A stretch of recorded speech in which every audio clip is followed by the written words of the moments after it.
Olá, você está na TV Otimista. Eu sou Erivaldo Carvalho. Este é o programa Política. Hoje vamos bater um papo com o deputado federal Danilo Forte, do União Brasil. Quais as perspectivas do orçamento da União para 2024? Vamos falar sobre os vetos do presidente Lula à Lei de Diretrizes Orçamentárias. Qual a avaliação sobre os cenários eleitorais de Fortaleza e de Caucaia? Ainda, os planos do convidado para este ano eleitoral. Estas e outras questões a partir de agora no programa Política.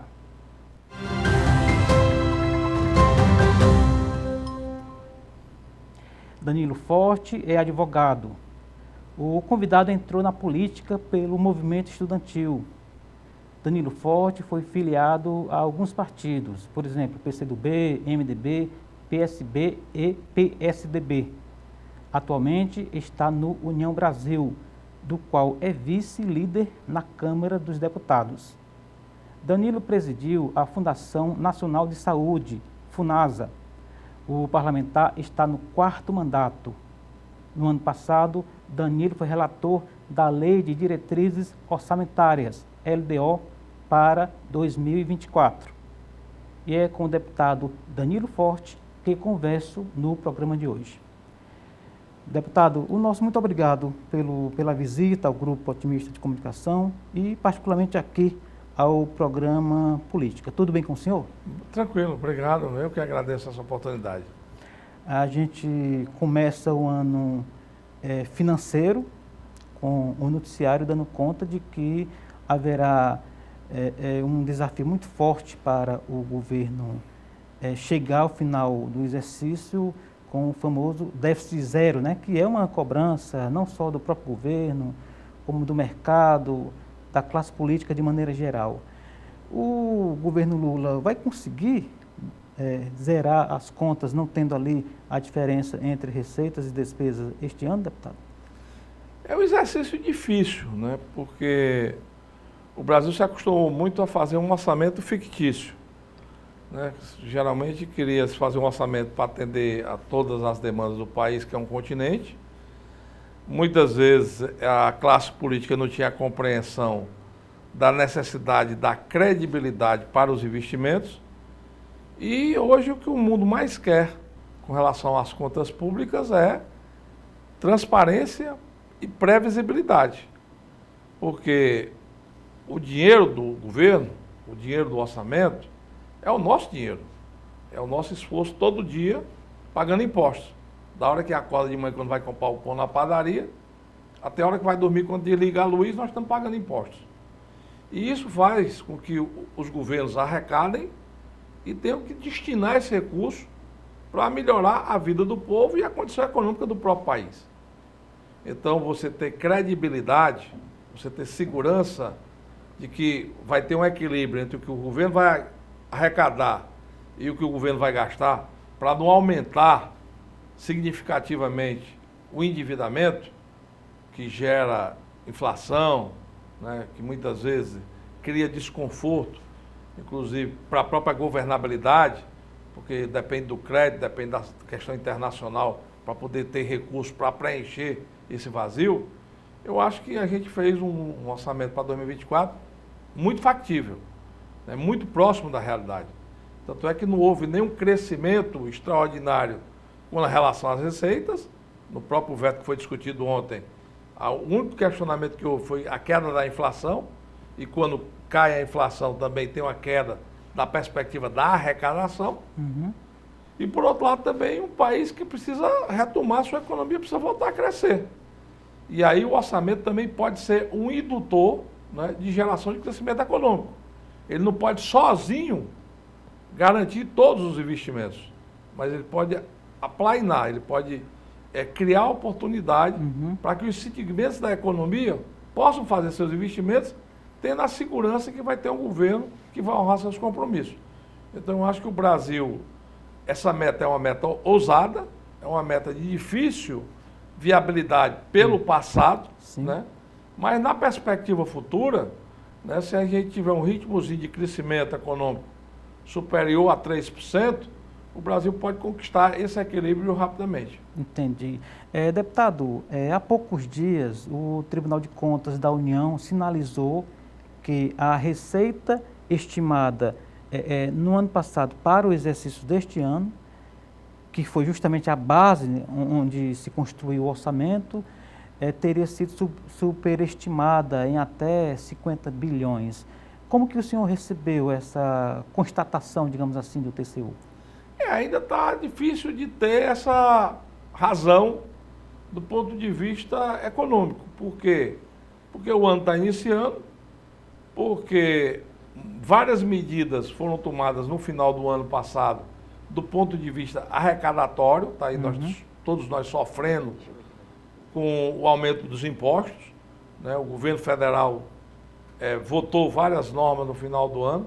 Tem essa polêmica em cima da questão da desoneração que está aí colocada, né? E nós não sabemos ainda como será o reflexo dessas medidas na arrecadação de 2024. Então o senhor disse que está cedo para dizer isso, é isso? Está muito cedo ainda para essa confirmação tão taxativa do Entendi. Tribunal de Contas. É lógico que há uma retração da atividade econômica, Sim. há um atrofiamento da atividade econômica. Essa política de aumento de impostos retrai os investimentos, porque o investidor, quando vai fazer um projeto de investimento de longo prazo, ele precisa saber quanto é que ele vai pagar de imposto, para saber como é que vai ser a taxa de retorno dele, quanto ele vai pagar de juro, para saber como é que vai ser ele retomar o capital e pagar, inclusive, o financiamento do investimento. Entendi. Então, quando você tem uma insegurança, isso desequilibra muito. Mas, por outro lado, eu acho que o próprio planejamento orçamentário do Brasil prevê um balanço dos 2 primeiros meses, janeiro e fevereiro, que deverá acontecer no início de março, e esse balanço do início de março é que poderá ter uma situação mais precisa com relação à execução orçamentária de 2024. Então, eu acho que nós vivemos muitas especulações. E nas especulações das contas de governo, tem gente que ganha e tem gente que perde. Porque tem o mercado financeiro, tem a subida e a descida do dólar, tem as variações das bolsas de valores, né, tem a tem o juro que o próprio governo paga, né? Exatamente, que o governo vai ter para financiar suas contas e tudo isso é negociado em mercado. Então tem gente que gosta de gerar insegurança, incerteza, porque ganha nesse movimento. Mas eu acho que o Brasil é um país muito rico, é um país de um patrimônio muito sólido, é um país que historicamente sempre foi bom pagador, né? O Brasil nunca foi um caloteiro costumais na história econômica do mundo, pelo contrário, e o volume de recursos é grande, mas ainda não extrapolou o PIB. Tem países no mundo, por exemplo, os Estados Unidos hoje deve mais do que a própria produção de riqueza dos Estados Unidos, né? A dívida do Estado americano é maior do que o consolidado da produção interna bruta de riqueza. Como também, né, alguns países da Europa. E são países conceito AAA. Né? Por quê? Porque são eles que fazem, inclusive, patrocinam a moeda, né, que o mundo todo se movimenta em função dela. Então eu acho que o Brasil ele tem ainda que garantir a credibilidade.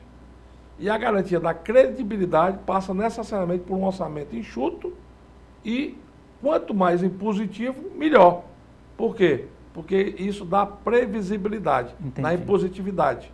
E isso fica mais fácil, inclusive, para fazer as avaliações de cortes, de contingenciamento, de programação, de cronograma de execução. Entendi, deputado. O governo Lula, por ser um governo de centro-esquerda, tem uma declarada vocação para gastar mais, né? Tem uma crença de que quanto mais consumo, mais crescimento, etc. E, portanto, às vezes a gente fica com aquela sensação de que o governo deixa a discussão das contas para depois. Vamos gastar, vamos lançar projeto, vamos empenhar. Isso é bom ou é ruim do ponto de vista do crescimento e dá honra ao orçamento que foi votado no Congresso? A conta sempre chega, o boleto sempre aparece. Uhum. E quando você tem... É igual na casa da gente, quando você tem um desequilíbrio, ganha mais do que o que ganha, gasta mais do que o que ganha, ou gasta mais do que o que arrecada, lá na frente você vai ter problema. Vai ter o oficial de justiça batendo na porta, vai ter o crédito cortado, né? Não vai ter mais o cartão de crédito para poder comprar, porque se não pagar, não tem. Uhum. Então, diante disso, não é muito diferente a gestão do país da gestão da nossa administração financeira do nosso dia a dia. O que nós precisamos é ter uma linha de prioridades e não cair aí no conto falso, né, do populismo eleitoreiro, né? Sair aí jogando dinheiro para cima lá Silvio Santos e pensando que está tudo resolvido. Só que o Silvio Santos tem um carnê que todo mês é pago e que garante aquele aviãozinho que ele dá lá no programa dele. Uhum. Então, o que o governo tem que entender é que essa conta tem que ser paga.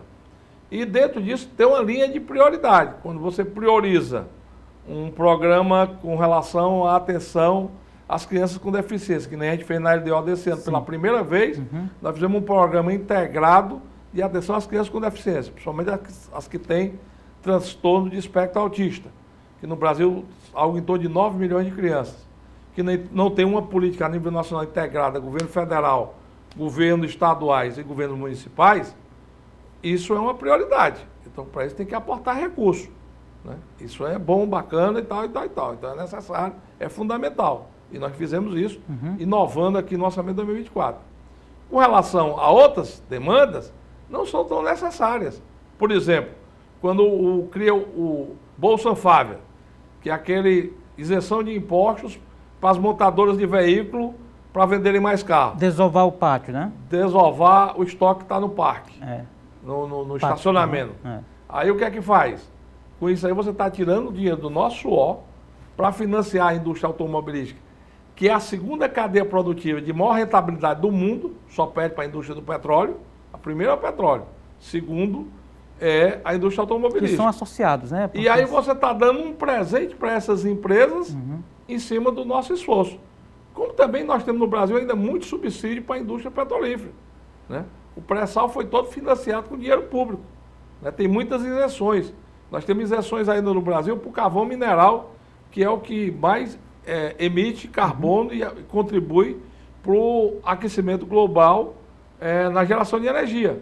Então, o Brasil precisa encarar, né, esse debate, ver o que realmente é prioridade, definir quais são as linhas de prioridade dentro de um projeto futuro, né, de defesa da dignidade da família brasileira, dentro da defesa do desenvolvimento econômico para gerar oportunidade de emprego, né, para garantir o futuro das gerações e, ao mesmo tempo, extirpar, tirar, né, da nossa conta esses penduricalhos que são as despesas desnecessárias e que, às vezes, o governo avança com muita força. Por exemplo, no ano passado, nesse Bolsa das montadoras, foram 7 bilhões. Estão falando desse ano de um financiamento para essas montadoras da ordem de 20 bilhões. Então, é muito dinheiro. E alguém paga a conta, né? Somos nós. Ou alguém somos nós. Eu, você, o pipoqueiro, o trabalhador, a dona de casa, somos nós que pagamos esse imposto. Exatamente. Então, quer dizer, isso está errado. E é exatamente esse controle que precisa ser feito. Não é ser esquerda, não é ser direita. É ter exatamente uma linha de raciocínio em que tenha o controle, né, e que tenha a preocupação de que não existe dinheiro público. O dinheiro é nosso, é meu, é seu, é de todos os brasileiros que pagam impostos. E precisam ser tratados com muito cuidado. Entendi. Deputado, voltando, uma casinha, quando o senhor falou aí das cadeias de maior liquidez do mundo, etc., o senhor falou de petróleo e também falou da indústria automobilística. E eu lembro, para a gente contextualizar, que está havendo aí a possibilidade de um aumento no preço dos combustíveis, né? Que é aquela forma que o governo encontra, né, para arrecadar mais, inclusive dentro dessa preocupação do Fernando Haddad, de encontrar fontes de receita para poder compatibilizar com o orçamento, etc. Faz sentido o governo pensar, autorizar aumento no preço de combustíveis a essas alturas? Aumento de imposto nesse momento é ruim para todo mundo. principalmente em algo tão essencial como o combustível no Brasil, um país do tamanho de um continente, que todo mundo se transporta, né, e que precisa do combustível. Então, quer dizer, se por um lado a gente avançou na reforma tributária para diminuir a sonegação dos combustíveis, e quando tiver um imposto único, você, de imediato, você vai ter um aumento de arrecadação da ordem de 60 bilhões, porque você vai acabar com esse jogo de nota de Estado para Estado, e isso vai garantir, né, que esse recurso entre no caixa dos governos estaduais e federais. Por outro lado, nós provamos em 2022, inclusive a lei é minha, que quando você reduz o imposto, sobra dinheiro no bolso do povo. E sobrando dinheiro no bolso do povo, o consumo aumenta. E aumentando o consumo, a arrecadação também aumenta. Tanto é que nenhum estado do Brasil teve perca nominal de queda de arrecadação em 2022. Fizeram aquele movimento todo de compensação, mas ninguém provou, e eu estava lá na comissão no Supremo Tribunal Federal, que teve queda nominal de arrecadação. Pelo contrário, inclusive o estado do Ceará, que foi um dos beneficiados na compensação, teve um crescimento de arrecadação em 2022 de 60 milhões em relação a 2021. E com isso, o que a gente percebeu? As empresas voltaram a investir, voltaram a contratar, principalmente quando caiu o ICMS da energia, né, eu recebi várias mensagens, né, de empresários que estavam vendo ali a redução da sua conta na queda do imposto. Entendi. E quando o governo, no ano passado, passou o ano todo preocupado em aumentar o imposto, e quando aqui no Ceará aumentou de 18% para 20%, automaticamente você enxuga, você tira dinheiro de circulação, você empobrece a população, e empobrecendo a população, automaticamente o poder de compra, a qualidade de vida das famílias caem. E caindo também aumenta o desemprego, porque diminui a produção. Tanto é que hoje o Brasil tem excesso de produção em vários segmentos. Então eu acho que essa lógica é equivocada. E eu falei várias vezes com o ministro Haddad sobre isso, né? Inclusive tenho questionado muito isso. E aqui no Ceará tenho dito também ao governo do Estado que essa política está equivocada, porque inclusive já está aí de novo, para 1º de fevereiro, o Ceará voltando, né, Fortaleza voltando a ser a capital que tem a gasolina mais cara do Nordeste. Então isso não é bom para o Estado, não é bom para quem quer produzir, não é bom para as famílias, porque terminam, né, diminuindo o seu poder de compra de outras atividades, até de tratamento de saúde, sim, porque são obrigadas a se transportarem, a se locomoverem, as cargas, né, são todas transportadas, na sua maioria, por via rodoviária, e também tem um custo com relação a isso, e diminui também a economia do Estado. Então, eu acho que essa lógica de aumentar imposto, principalmente em bens essenciais, que o combustível é um bem essencial, sim, porque você não vive sem se locomover, sem andar no ônibus, sem ter um carro para poder ir para um tratamento, ou para uma clínica, ou para uma escola. Então, isso tudo, energia, ninguém vive sem energia, é 24 horas por dia hoje a energia sendo consumida, e o que a gente precisa é exatamente viabilizar uma condição financeira para que o povo possa viver melhor. E o povo podendo viver melhor, o consumo aumenta na escala. Em vez de você ganhar no varejo, no pontual, naquele aumento do imposto, você vai ganhar no todo, porque o todo se fortalece. Muito bem, ficou bastante claro, deputado. Vamos fazer um intervalo, tá bom? Daqui a pouco a gente volta aqui com o convidado de hoje do programa Política da TV Otimista, Danilo Forte. Não saia daí, a gente volta já.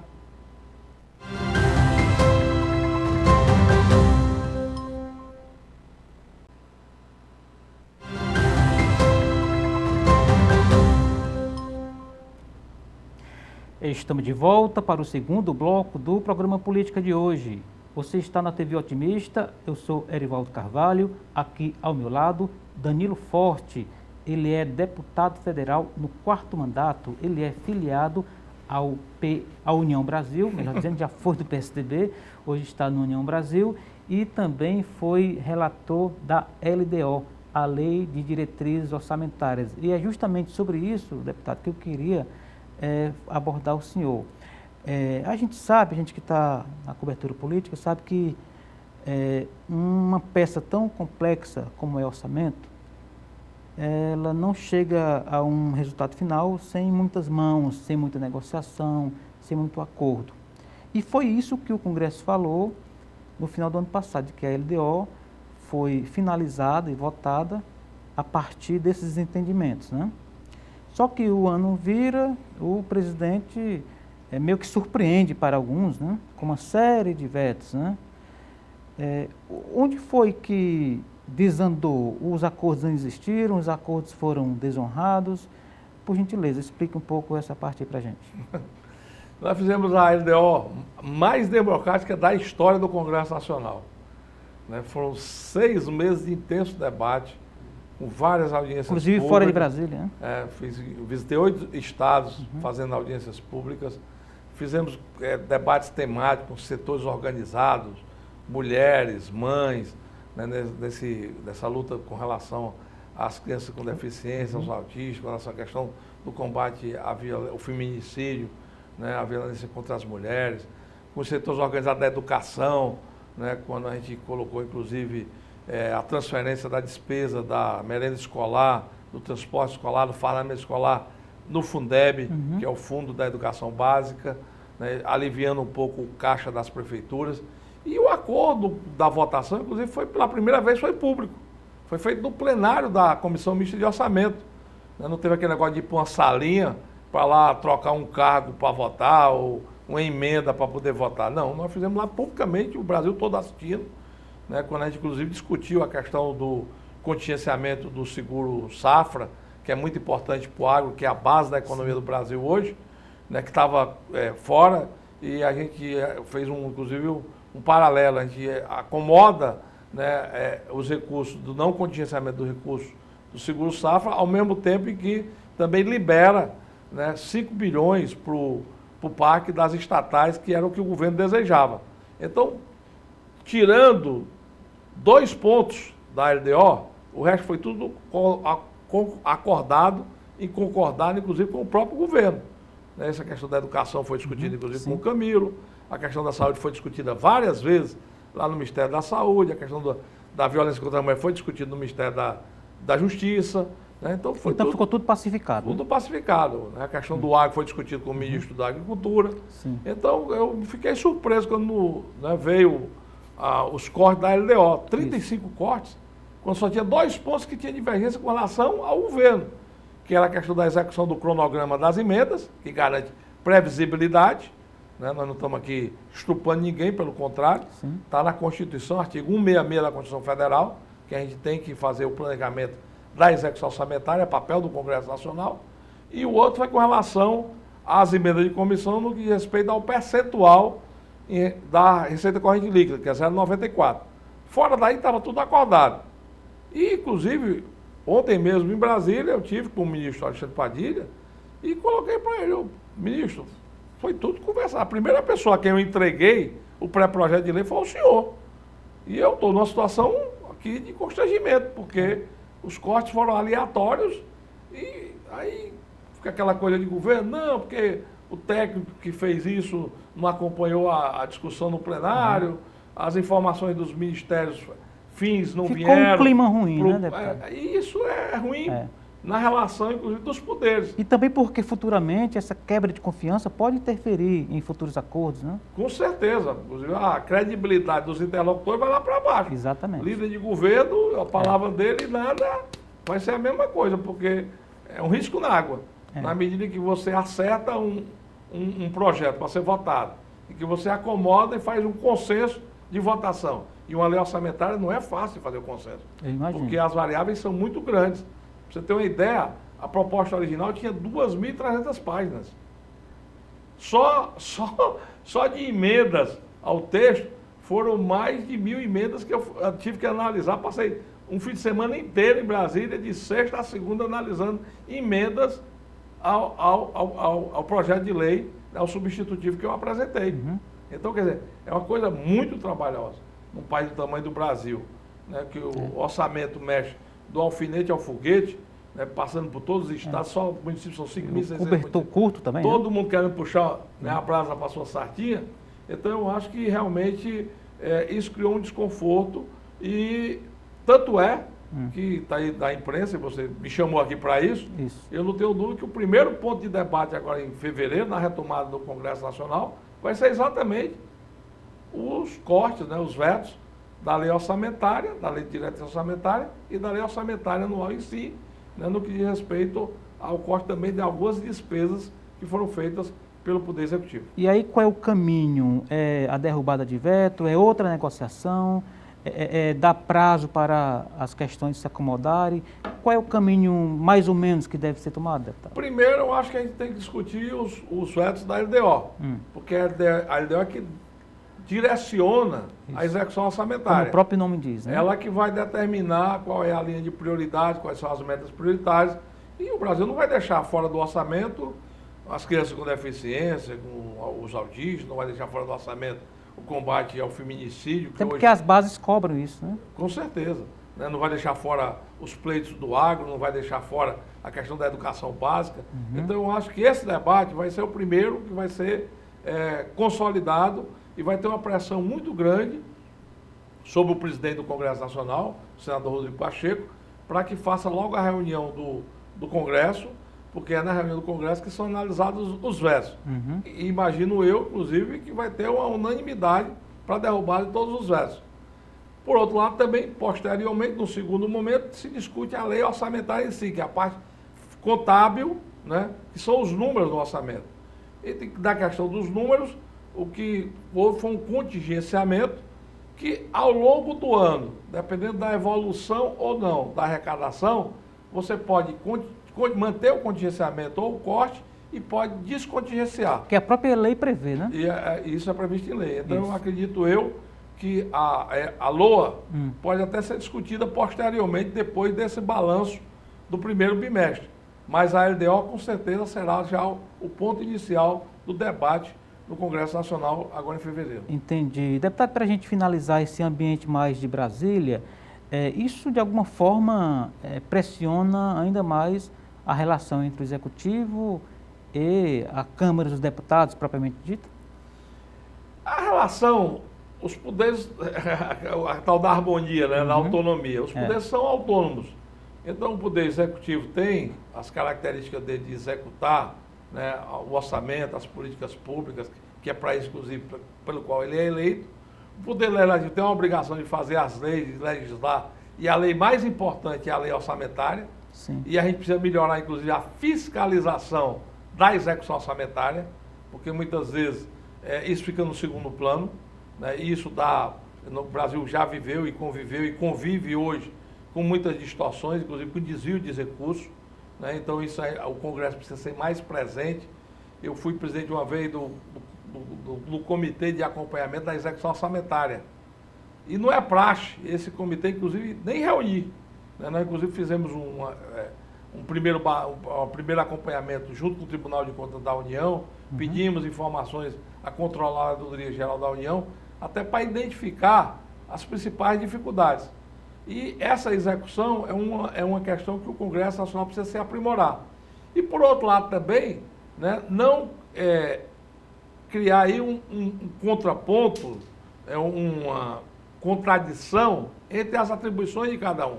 Pelo contrário, é se somar no esforço de que nós tenhamos uma execução eficaz do orçamento e, ao mesmo tempo, que esses benefícios possam chegar ao consumidor final, que é o quem?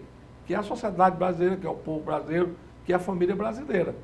Se a gente não consegue ter êxito e esse recurso se perde no meio do caminho, aí entra o judiciário. Entendi. E aí o papel do judiciário é qual? Criminalizar, né, punir e prender. Entendi. Deputado, para finalizar mesmo esse ponto aí em Brasília, o senhor é um dos deputados, com certeza, eu digo aqui publicamente, acima da média, não só aqui do Ceará, mas também lá em Brasília, está no 4º mandato, é muito trabalhador, etc. E o senhor deve ter acompanhado o momento de legislaturas anteriores em que o Congresso, no caso a Câmara dos Deputados, não tinha essa força, essa voz diante do governo, do executivo, né? Era ali aquele entendimento em que o executivo dava as cartas. Hoje não. Hoje a gente está com um Congresso, uma Câmara dos Deputados mais empoderada, por assim dizer. Obviamente que para os parlamentares isso é melhor, mas, por exemplo, esses vetos do Executivo não seria um pouco uma posição do Executivo diante de um Congresso cada vez mais altivo? Eu acho que tem que entender, eu acho que não adianta mais imaginar, inclusive esse é um dos erros do atual governo, pensar que o presidencialismo de coalizão é o toma lá da cá, né? É a troca de favor da emenda, a liberação do recurso pelo apoio do parlamento. Não, o parlamento hoje discute os temas, né? O parlamento hoje discute e tem focado, inclusive, a sua ação, principalmente nesse primeiro ano do terceiro governo do Lula, na pauta da economia, que é o principal problema do Brasil hoje. Como é que um país rico como esse, como é que um país que produz a energia mais barata do mundo não consegue ter uma política de pleno emprego, não consegue ter desenvolvimento econômico, não consegue ter um protagonismo no mundo na economia verde? Por quê? Porque precisa fazer com que essa legislação possa induzir esse crescimento. Como é que nós somos um país que sozinho tem condições de alimentar o mundo e temos 20 milhões de brasileiros passando necessidade, muitas vezes passando até fome? Está errado. Então, esse é o papel do Congresso Nacional, discutir as políticas públicas. E quando lá atrás, veio a ironia do destino, em 2014, eu fui o relator da primeira vez em que nós criamos as emendas individuais impositivas dos deputados, porque até então, o deputado de oposição nem sequer empenhava as suas emendas, nem sequer, muito menos executava, e nós demos a equidade, todos os deputados, né, têm um volume de recursos disponível para fazer das suas emendas a sua atuação política nas suas bases, nós fomos com isso construindo essa autonomia. Entendi. E essa autonomia hoje está consolidada.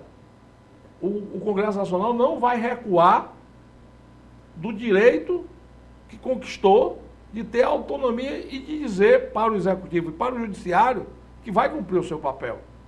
Não tenho dúvida que as mudanças, inclusive a reforma administrativa que está sendo aventada aí, está sendo iniciada, principiada no seu discurso, né, no seu debate, vai, inclusive, ocasionar mudanças, tanto no Poder Executivo como no Poder Judiciário, não tenho dúvida com relação a isso.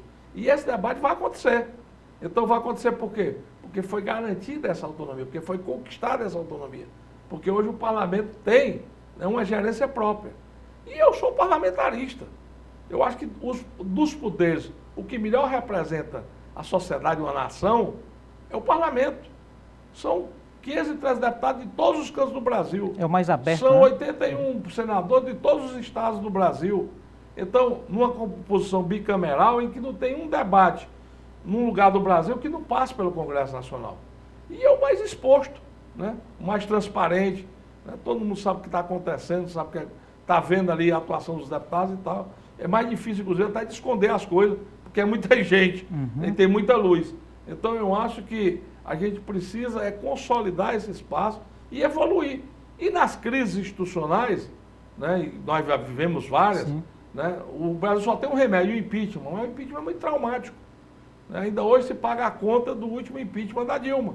Então, quer dizer, se você tivesse um sistema de governo em que o parlamento pudesse ter uma presença mais constante, uma responsabilidade maior, inclusive sobre o próprio orçamento, e diante disso a gente tivesse uma capacidade de alternância, de mudança em relação às crises institucionais, o Brasil hoje era outro. Entendi. Dos 10 países mais consolidados economicamente do mundo, só tem 2 que não são parlamentaristas. É os Estados Unidos e o Brasil. Só que nos Estados Unidos, a obediência ao Congresso Nacional é muito forte. Está aí a crise agora de novo. O presidente da Câmara agora mudou 2 vezes em menos de 2 meses. Por quê? Porque teve uma crise institucional. E o parlamento lá tem vida própria. E quando tem um problema, uma catástrofe, tem uma guerra, tem uma pandemia, o executivo vai ao parlamento e pede, inclusive, as mudanças orçamentárias para enfrentar aquele problema. Então, essa convivência, ela precisa ter um pouco mais de longevidade para ter mais maturidade e o Brasil, inclusive, avançar na sua construção institucional. Muito bem, vamos fazer mais um intervalo. Daqui a pouco a gente volta, deputado, para falar sobre a terrinha aqui, né, a aldeia, né? Falar sobre o cenário político local, tá bom? Obrigado. pois a gente volta daqui a pouquinho, depois do intervalo, com Danilo Forte, aqui na TV Otimista, no programa Política. Não saia daí, a gente volta já.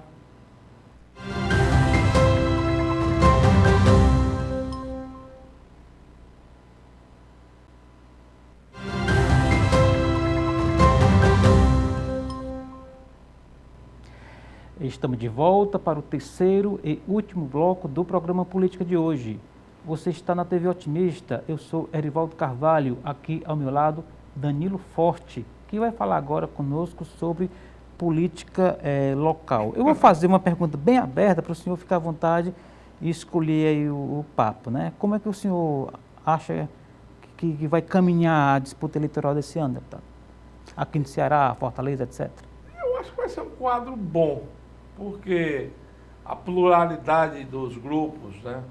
A derrocada da oligarquia Ferreira Gomes, né? Essa divisão do grupo que monopolizava o poder aí há 16 anos, vai ser benéfico para o Ceará, vai oxigenar a política cearense, né? Vai abrir oportunidade para novos protagonismos e, por outro lado, também vai amadurecer no que diz respeito à transparência que o governo precisa ter. Nós temos um controle político muito grande no estado pobre como o nosso, né? As lideranças, na grande maioria das vezes, estão lá penduradas no cargo público, né? É difícil um conselho de saúde, um conselho de uma UPA desses consórcios de saúde, que não tem um ex-prefeito, que não tem um ex-parlamentar, né? Uma ex-liderança local com um cabide de emprego, né? E está aí agora aparecendo vários cabides de emprego, até no Detran e na CAGES. E o Ceará precisa enfrentar uma máquina isso. inchada, o senhor diria? Uma máquina inchada? Inchadíssima. Inchadíssima. O estado do Ceará é um fisiologismo desde o tempo... Se a gente reclamava na época dos coronéis, e que naquela época quem deu uma enxugada grande foi o Tasso, nós estamos precisando de um novo Tasso para dar uma enxugada grande, porque essa conta está muito alta. Inclusive a capacidade de investimento do Estado está lá embaixo, né? Por quê? Porque a conta de salário é uma conta astronômica. E a despesa também do custeio da máquina é muito forte. Muitas despesas, né? Muita coisa, investimentos desnecessários, está aí o Estatuzões da vida, está aí o Aquário, que agora estão encontrando uma solução, né, de levar o Lapomar para lá, é uma boa ideia para diminuir o desperdício de dinheiro público. E aí eu acho que dentro desse contexto, o Ceará, nesses ciclos de mudança, tem uma oportunidade de uma mudança, né? Eu acho que a gente viveu um bom momento de disputa política, pelo menos de Fortaleza com o governo do Estado, na época que era Tasso no governo e Juraci Magalhães na prefeitura, tinha uma competitividade e cada um queria mostrar mais serviço do que o outro. Foi quando Fortaleza mais avançou, inclusive, em saneamento básico, né? Em matéria de saneamento básico, que é fundamental em política pública de saúde, o momento que o Fortaleza mais avançou foi na disputa Juraci e Tasso, porque os dois queriam fazer, né, e foram fazendo e foram ajudando a cidade a crescer. Hoje, a periferia de Fortaleza, né, da região metropolitana, são bolsões de várias cidades do interior que migraram para cá, né? Essa política, inclusive, do Bolsa Família, sem obrigar o beneficiado a estar na sua cidade de origem, inchou muito as cidades, né? Tirou o homem do campo. O campo hoje, em algumas regiões do Ceará, está muito esvaziado, até pela condição climática, a dificuldade de acesso à água que ainda é permanente. E dentro desse contexto, eu acho que o Ceará vai ter um debate mais forte. Paralelo a isso, né, os grupos de comunicação cresceram, né, e se renovaram. Está aqui o Otimista, que é um grupo relativamente novo, né? O espaço das redes sociais garantem uma tribuna, muitas vezes por bem, outras vezes por mal, né? Mas é uma tribuna, né? A gente tem que combater as fake news, as mentiras, né? A inteligência artificial que está vindo aí de forma deturpada tem que ser enquadrada rapidamente, mas por outro lado também, querendo ou não querendo, isso contribui para a geração de um debate. E nesse debate eu acho que a política do Ceará também vai mudar. Então eu acho que isso é oportuno, é bom, né? E o bom da democracia é a perspectiva de alternância de poder. O capitão Wagner, pré-candidato do União Brasil, que é o partido do senhor, né, aqui em Fortaleza, Qual a avaliação hoje, nesse início de ano de 2024? Porque a gente tem aí duas máquinas que deverão se enfrentar, e aí tem o capitão Wagner que lidera as pesquisas de intenção de voto. Como é que o senhor imagina que seja a evolução desses números até setembro, outubro? Eu acho que a candidatura do Wagner é uma candidatura natural, né? Está consolidada? Todo o histórico no União não tem nem o menor problema, não tem nem discussão sobre isso. Uhum. Né? Todo o histórico dele, né? Já disputou 3 eleições em Fortaleza, conhece Fortaleza melhor do que ninguém. Né? Agora está, inclusive, num momento importante da vida dele, nessa passagem pela Secretaria de Saúde de Maracanaú, de um aprendizado muito forte, uma cidade grande, uma cidade, né, que tem uma diversidade administrativa muito consolidada, né, e nisso um aprendizado muito grande, o que é bom também para a formação executiva dele. E o Rical, né, que o coloca como um competidor forte, né? Tanto é que em todas as pesquisas aí, ele está sempre em primeiro lugar. Tem força para chegar no segundo turno? Eu acho que é consolidado e chega. Hoje eu acho que, com certeza, né, se tem um lugar no segundo turno, é o dele. Entendi. Por quê? Porque, inclusive, no próprio campo de atuação dele, né, não tem nenhuma concorrência mais forte. O setor que quebrou não foi o setor da oposição de centro, foi o setor do próprio governo.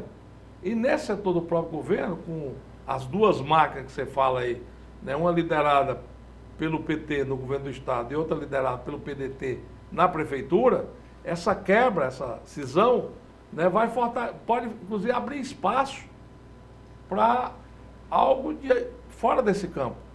Né? E essa disputa, principalmente do PT, pode, inclusive, viabilizar uma candidatura petista, na competitividade. Entendi. Por quê? Porque tem a Luziane, que é uma candidata raiz, ninguém pode negar a história dela com a história do PT, que se confundem, né? E tem um candidato do modelo tradicional da política cearense, né, que vem da presidência da Assembleia, para ser o candidato exatamente quebrando toda uma história que o partido sempre teve em Fortaleza. Né? Foi o primeiro cidade capital do Brasil que elegeu uma mulher, o PT foi aqui, a Maria Luísa. Né? Então, não estou nem fazendo questionamento do ponto de vista de gestão administrativa. Estou fazendo questionamento do ponto de vista político, né, eleitoral. Uhum. E dentro da política eleitoral, né, a contradição do PT vai ser, inclusive, vista, né, por todos os segmentos.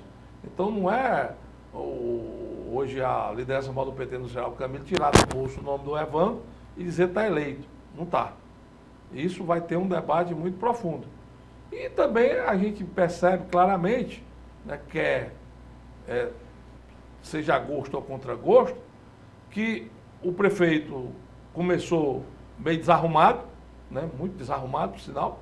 Teve alguns problemas pessoais que refletiram negativamente na gestão, mas agora, do final do ano passado para cá, ele teve uma recuperação muito boa de imagem. Teve uma melhorada.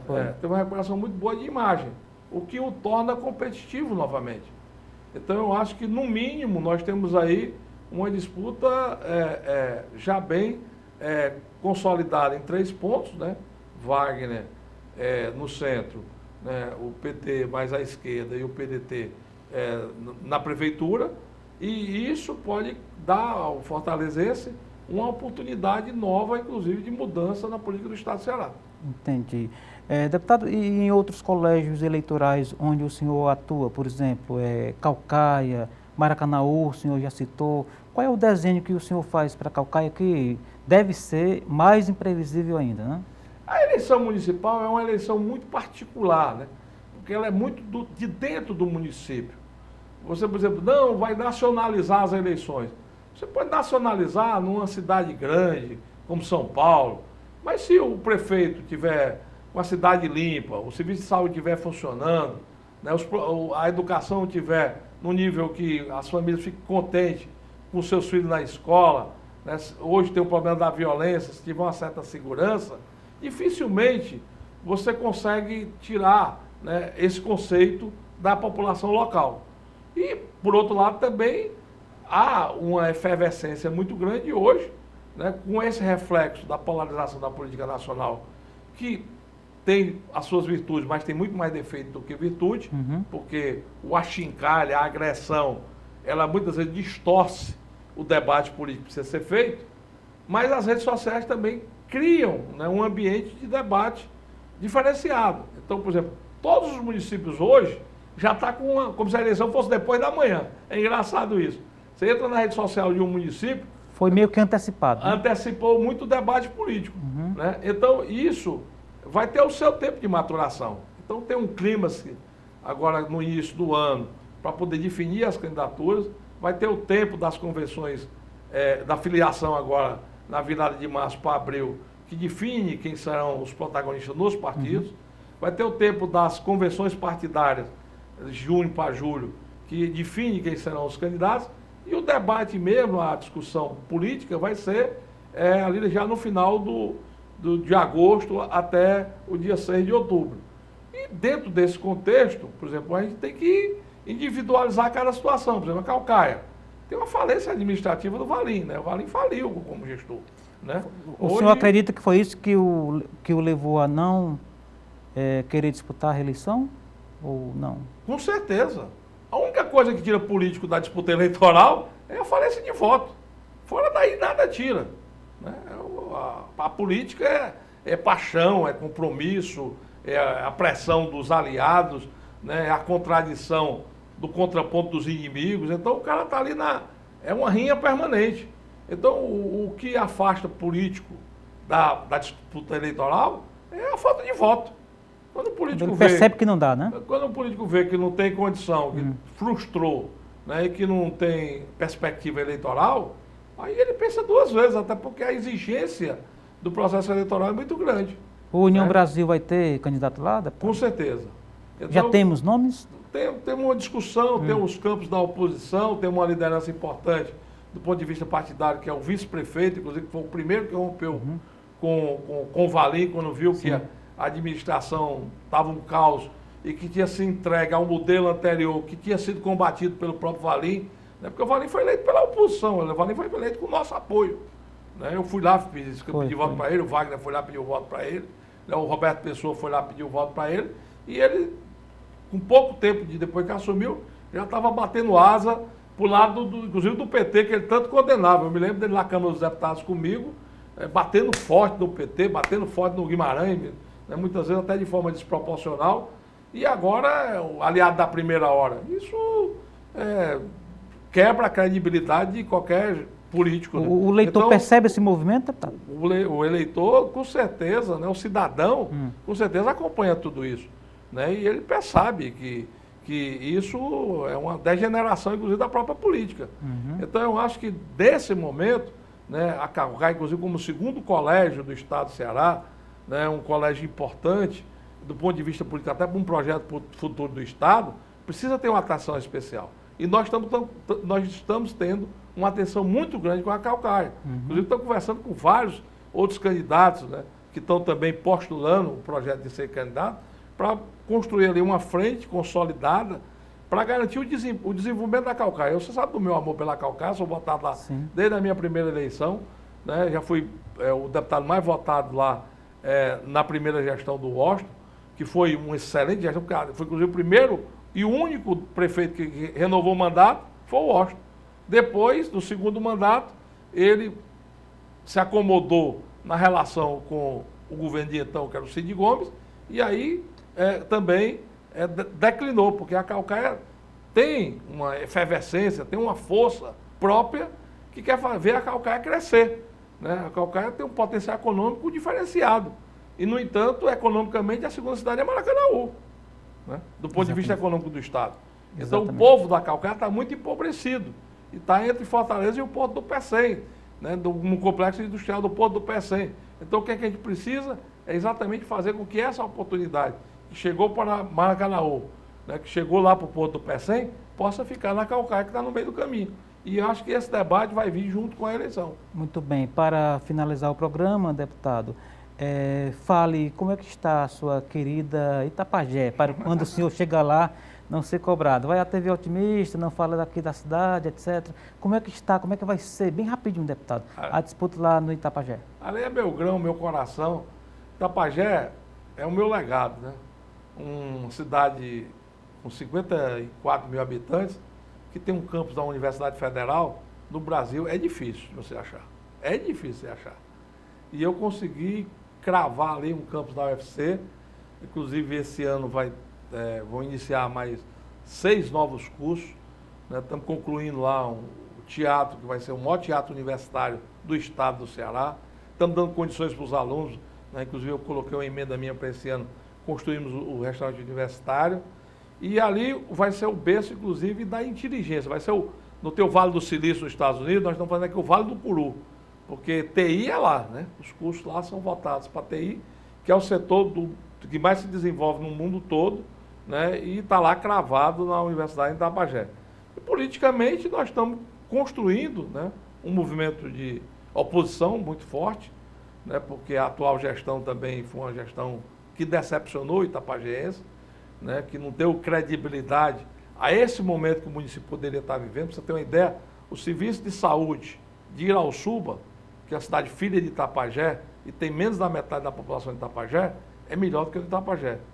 A pavimentação das estradas vicinais de Itajuçuoca, que é uma das cidades mais novas do estado do Ceará, também filha de Itapajé, que foi onde meu pai nasceu, hoje é melhor do que as estradas no interior do Itapajé, né? Eu até brinco lá. A Irauçuba, no mesmo dia que eu dei a emenda na Praça da Juventude para Itapajé, eu dei para Irauçuba. A Irauçuba já terminou com 2 anos e o Itapajé não conseguiu terminar ainda a Praça da Juventude.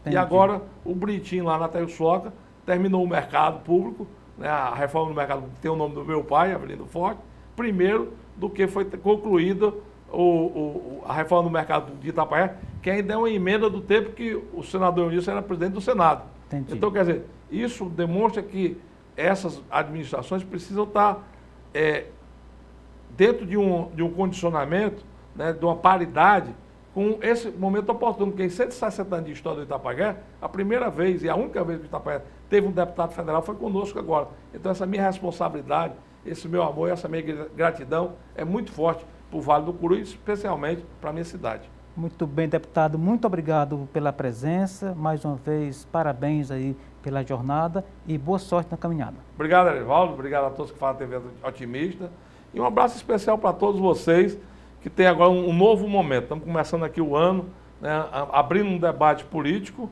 que vai ser a tônica de 2024 e que a gente possa sair dele melhor com o Brasil crescendo. Muito obrigado mais uma vez. E assim chegamos ao final da edição de hoje do programa Política. A todos o nosso muito obrigado pela companhia. Até o nosso próximo encontro. Forte abraço.